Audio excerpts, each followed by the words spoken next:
Welcome to North of 60. I'm Heidi Schweighofer. We're going to have an active day today on the show. I have Jill Rango with me. Jill is a certified balance and mobility instructor. Jill, thank you so much for coming. You're welcome. Now tell me what does that mean, the certification Basically, business? what that means is not too long after I began working in a retirement community setting, I realized that falls were a very huge problem.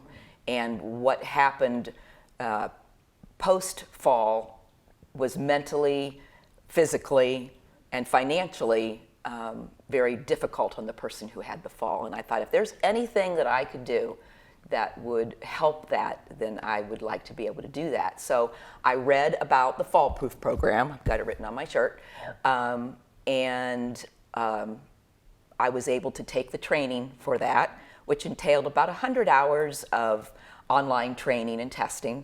Oh. And then I went down to Emory University in Atlanta, Georgia, and did the practical testing. And So you actually you have to do things, show yes, that you have to show that you can teach. You could show that you understand the material my and show that you can heavens. teach. So, I mean, you know, it's one thing to know it here, it's another to be able to teach Right. it to somebody. Right. So anyway, I did that, and then I came back to the facility where I was working. I don't know if you want me to Oh, say. sure. Okay, at Laurel Lake in Sure. Hudson. And I began teaching at that point fall proof classes. So And- that's what you call them, is that's what they were fall-proof? called. It's fall Okay. proof. And those were, fall proof classes were designed to be small group training classes, 6 to 7 people in a class. And that's the way I taught it most of the time. Now I'm teaching over at St. Mary's Church on Mondays and Tuesdays, and at the church in Silver Lake on Wednesday mornings. And I'm teaching it more as a large group kind of setting. But it's still the fall It is still the basis of what I teach is still what I learned in Fall Proof. Yeah. I last summer was at the zoo with my daughter, and of course we were looking at all the animals, and she went ahead from me and I tripped. Yeah. And landed smack on my face. Oh. And I was not severely injured, bruised. But I want to tell you, it scared the living heck out of me. And I don't know why, but after that fact, when I would go out for a walk, I started feeling myself slowing down because I was scared I was going to trip and fall again. And I've heard that from other people, even in their 60s. Yes. You, Oh, yeah. you fall once, and it's sort of this, oh dear, you know, I don't know what to do, kind of, you start being overly cautious, maybe. It's a perfect segue, and we didn't plan this, but No. again, the senses, the sensory input that we get decreases as we age. So describe what you're talking What about. I mean is number one is our vision for our balance. Our number one sensory input is our vision, and you'll see that when I ask you to do something and to close your eyes. The second sensory input we have is touch, and they call that the somatosensory input. And So we know where we are in so it's physical... basically touch, meaning what the floor is telling you. Okay. Okay. Is the floor firm? Do you need to step over something? Is it soft? Is it grass? Is it concrete? Okay. Okay. And then the third one is our vestibular system, which most people are at least familiar with that word, but essentially it has to do with the movement of your head. And if the other senses are inhibited at all, your vision or your somatosensory, your sense of touch, your vestibular system kicks in to do the giving the input, giving the information. So to go on with what you said, I mean, again, a trip can happen so easily. And in the Fall Proof program, one of the things we practice, is people say, do you teach people how to fall? And I'm like, no, I don't teach them how to fall, but I teach them how to recover. So we'll actually, reenact that we are falling forward No and stepping kidding. and catching ourselves. And we do it sideways and we do it backwards too. Oh, doesn't it scare people? It does. And we don't start out with that. I usually have some level of trust, with the group before, because, again, it's scary. But again, what we're trying to retrain the brain to react quicker, because our ability to react also slows down. Our muscle mass is changing at that point. We don't have as much muscle as we had. We don't have the core strength we had, unless we're doing something to really keep that up. Walking is a great exercise, but it's a great cardiovascular exercise, but it's not a really good strengthening exercise. So, so part of the basis of all balance programs should be strengthening particularly the ankles and the legs and the hips and the core, okay? And your core is anything that is not your arms and legs. Okay. Okay. So walk every day, for example, for me, but then 3 days a week or 2 days a week or 4 days a week, I should be doing. Now, are you talking about lifting dumbbells? Not necessarily. It could be totally body weight. A lot of the things that I do in class are totally body weight, whether it be stand up from your chair or a squat or a lunge, or we do a lot of mobility training where we also do things like grapevines and those kinds of things to basically I like to do a lot of reaching exercises, because I try to make it as much like real life as possible. And I'm going to start taking your classes. Good. Do you? Well, we'll talk about that at the end. But Okay. I absolutely think. Now, what about flexibility? So I can still do a lot, thank God, Okay, that I used to good, be able to good. do. But I do notice I am not as flexible as I was. One of your classes is flexibility. One is of my it not? classes is flexibility. I do that on Tuesdays. And it very much goes with the balance, because with balance, you need to be able to move like we were designed to move correctly. You can't move correctly if your joints are inhibited, your hips, your ankles. I can tell you somebody right away that's had, a hip replacement or a knee replacement, or, because of the way that they walk. And Really? Yeah. And some people don't. But we don't even know it. But you don't even know it. We don't know that we're walking differently. You don't even know it. And some of that comes from learning when the joint was bad, you learned how to move a specific way. So it didn't hurt as much. So you didn't hurt as much. Pain is the best teacher, because pain it can inspire us to do the opposite. And kind of going along with that, so with the flexibility, you need to be able to move properly. For example, if your ankles your calves in particular, okay, are very tight, you'll start to walk with almost a shuffling kind of. I see that in older people all the time. All the time, okay, and what happens? It's kind of a vicious circle, but as we start to feel afraid about we may fall again, we actually change our gait. We actually start to walk smaller. If you realize that somebody walks with what you think of as typically a young gait, they strike with their heel, they roll to their toes, they push off, their head is up. Forward. They're looking forward. And I think if I had a nickel for every time I'd said eyes up or look forward or face forward, I'd be rich, because it got to the point at Laurel Lake where people would see me coming down the hall and they would go like this, and I said, okay, if I'm the posture Nazi, that's fine with me. But so that is. I walk looking down. I'm so convinced that there's going to be some uneven something there and I'm going to fall again.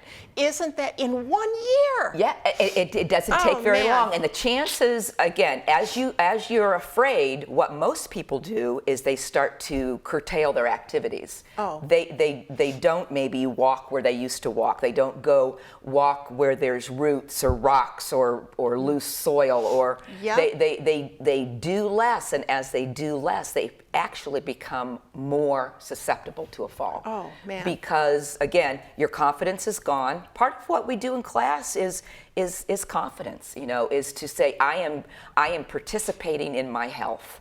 I am doing something about my balance, and that seems to always make people more confident. And if they're more confident, they do more. If they do more, they use more muscles. Right. If they use more muscles, they They're use more healthier joints. longer. Yeah. And so they're getting stronger. They're getting more flexible. Yep. It all Yep. goes together. So. Jill, quick question before we start. I'd really like to do some exercises today. Okay, good. But my question is, do you limit the number of people in your class? And do we have to be a member of St. Mary's? No. No. Okay. So that's a great question. No, and in fact, the staff over at the church have been wonderful as far as advertising, you know, the class, and that they want people out in the community. They want to be an asset or a resource to the community. Good. So I don't limit the size of my class because it's not like you sign up for a 6-week block. You come in and go out. If you are on vacation, people, you know, our age are traveling. They've got grandchildren. They've got things that they're doing, and so, you know, I try to make the class interesting enough and fun enough that people want to be there. But if you can't be, you have something to going on that you don't have to be. There's no equipment to bring. I bring all the equipment in, and obviously for the flexibility class, we do spend part of the time either standing or seated, but we also spend a little bit of time on the floor. And I have a few people that aren't wild about going to the floor, and we kind of modify for them. So it's kind of, everybody can do it. You know, getting up from the floor becomes harder. It sure does. I mean, I watch my husband and I both, and even our doctor will kind of go through the hanging on to something. Good for him, because that's I don't hear that very often. Yeah, all right. But I teach it all the time. I teach how you get up off the floor. I say, don't wait until you have to get up off the floor after you've fallen. Practice getting up off the floor. Excellent. And again, those muscles, and to getting up off the floor requires strength and requires flexibility. Yep. And if you, it's a use it or lose it. Yep. You know, it's a use it or lose it. Yep. I just had a gal who will be on this summer, who's a nurse practitioner, and I will tell you, she's in family practice, so she does all ages, and she just believes so much in eating well, exercise, just the really basic things, but moving. Right, moving. That's what I say, That's what she says, move. And a lot of times I say, you know, if you're not a person that likes to go to the gym, or you're not a person that likes to go out and walk around, even walk around your neighborhood, but you're a person that loves to garden, think about gardening. Gardening is lunging and squatting and reaching and carrying and all the things that we have to be able to do in normal life. You know, house cleaning. House cleaning is again, it can be it's definitely a physical kind of a thing. Sure. It's weight shifting, it's stooping, vacuuming, it's reaching. And all of those things count. I think people think, you know, oh, I don't want to exercise. But if you're active in the course of your day, you're not sitting on the couch. Right. You know, you're not sitting, you know, extensively. Then you're doing what you need to do. I don't sit well. I'm not. I imagine a sitter kind of person. I don't think I can see you that way. Well, let's do some exercises. Okay. All right. Okay, I'm ready. So for the sake of time, I'm going to a little bit fast forward to a more advanced thing to do, which is not standing on one foot, because standing on one foot is part of good balance, but it's not everything. So just kind of before you would actually get to that, you do what we call a tandem stance, okay? So she's doing that very well. The other but thing, I have a wobbly leg. But I'm wobbling a little. The back leg is your is your main source, okay, of stability, okay? Okay. Your spine is your source of stability, okay? to be really kind of pure about our balance. Arms out to the side actually make your balance easier. If you can envision a tightrope walker, okay? It's because it's expanding your center of gravity. Okay. Because go ahead and put your hands down. One of the things that we want to do is we want to practice keeping our center of gravity, which is about at your belly button, over your base of support, which is why this is difficult. Your base of support now is only as big as your feet are wide and long. Okay? Oh, okay. So if we wanted a good base of support, this is what we would do, and this is what we do when we go to pick something up. But I'm trying to challenge you. Yeah, okay? you are. So I want you to switch because I have a feeling you're maybe getting tired. And if you're doing this at home, make sure that you switch. Oh. Back leg, and we're usually better on one side than we are on the other, okay? Yes. But, Isn't this something? It's amazing. So in order to make it a little bit more pure, I'm going to have you bring your arms across your chest. Again, that brings your center of gravity totally over your feet, okay? It's not wider.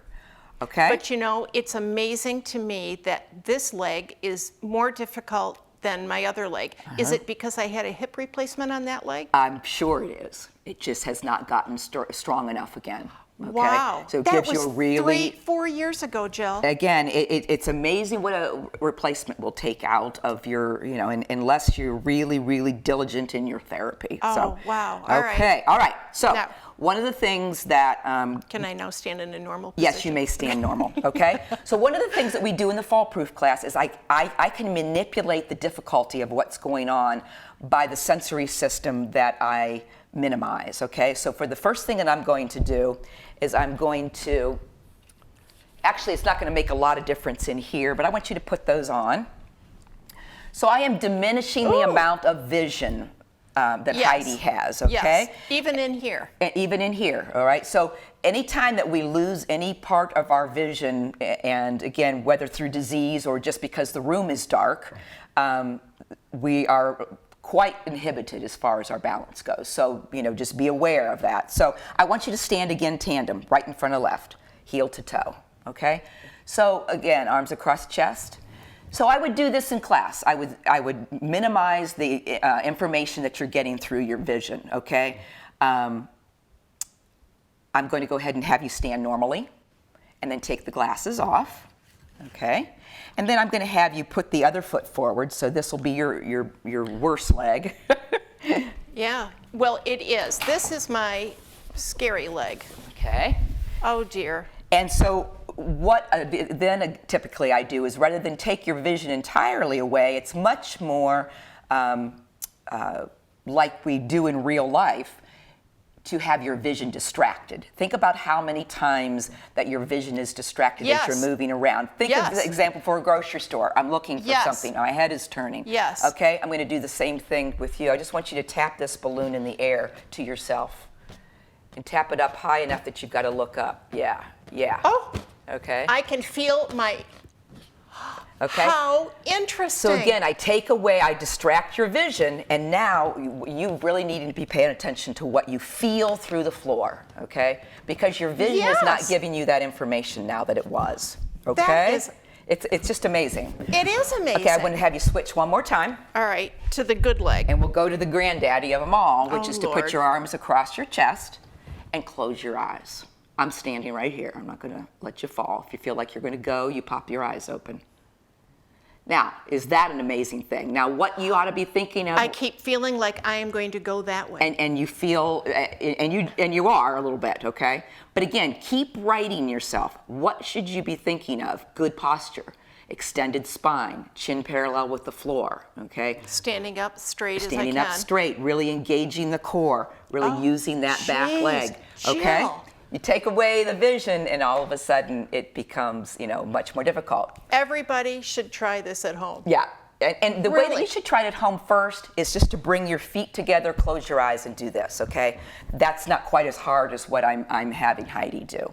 Now, I'm going to make it just a little bit different, okay? So, not scary. Not scary. Oh, now I'm going to stand on something soft? Yes, yep. So I want you to step up here. And again, at home you won't have one of these, but they're basically RX balance pads. I think I'm only going to use one. I was going to use two. Okay, so what I'm going to have you do first is to bring your feet entirely together. Yep. And cross your arms across your chest. Now what I'm going to do to Heidi is I'm going to actually inhibit 2 of her sources of input as far as her sensory system. Help. This is mushy. It's a little bit hard It to is stand mushy. on. I'm going to take away that. I'm going to take away her vision, okay? So her base support isn't too small. It's, but it's pretty small. And then I want you to close your eyes. Right now? Right now. Oh my God in heaven. Oh, I don't know if I'm allowed to say that. It's just so, Jill. holy cow, huh? Yeah, okay? It's just, That is, it's just amazing. Now let me get off mushy for a minute. Sure. So should I be, at some point, tell me what I should be doing at home to sort of replicate or build my balance? Build your balance. If this, I'm really stunned Yeah. that it's this difficult. I really mean that. And again, even standing on thick carpet, you could even pull out a pillow, something that just disrupts the information that you're getting through touch. Like standing on a floor pillow. Exactly. And I would Okay. always, it's not the same as this, but it's something that you can do at home. Anytime you're practicing these things, you should be practicing near a wall so that you can always Yes. grab hold of something, or near Yes. a chair. Yes. Because you just really don't know. I mean, it surprised you, okay? And sometimes it's like amazing. But again, think about the use of this in normal life. I always say probably one of the worst places to, with everything combined is a movie theater, where it's dark. You're and going there's up or stairs, down ramps right, and right, and stairs. and Right. there's stairs, and which are a whole nother topic in and of itself, and and you're not in your unfamiliar place. That's another Yeah. thing that can make that. So I'm gonna have you step up one more time, okay? And let's try what I call semi-tandem, which means that you're. Go ahead and hold on to me. No, I'm Okay. not. I'm only 65. I'm not. I don't want Well, to. I want to make a point is I that know. these balance classes are not for after you're already No. feeble. No. I need them now, okay? I'm a healthy Yeah, person, and this exactly. is surprising me. Exactly. All right. So I want you to put your right heel up against the big toe of your left foot. Okay? Just like that. All right? Don't ask me to close my eyes. I'm not going to ask you to close your eyes. Oh no, it's the balloon. It's the balloon. It's the dreaded balloon. I want you to tap that in the air. Okay. Again, That wasn't your eyes even- aren't closed, but you are doing something. because my thing is keeping the balloon up. Yeah, just tilting your head up like that makes a difference. Tilting your head down. So if you tend to be a person that walks with your head down, that is just asking for a fall. So Really? Yeah. Even though I'm looking for the cracks that you're are going looking, to but make. if you would keep your head up, you would see those things coming. And then by the time you got to them, then you could drop your head and say, okay, this is where I want to put my Step foot. over. And then you're looking up All again, right. okay? All right. Because All you're right. looking for anything that is vertical, all right? Yeah. Okay. Okay? Oh, Jill. All right. This is a Okay. lesson, kid. All righty, one Now, more, okay? I really dislike this cushy thing. I just want you to know. It's like my least favorite thing today. And is pretty this. much everybody says, oh no, she's got the blue She's got things the blue out. things out. Okay, I want you to stand with your heel to your toe now. Go Oh, for full heaven's tandem. sakes. All right, now just a minute. Okay, it's all right. There you go. Now I want to point out, if we can see her ankles, how her ankles are adjusting. Okay, Well, adjusting, but they don't- are adjusting. don't look at my ankles. I'm not touching her. Okay, she's readjusting, and that's a good thing. Anytime that all your right. body is adjusting to something, to instability, go ahead and step down.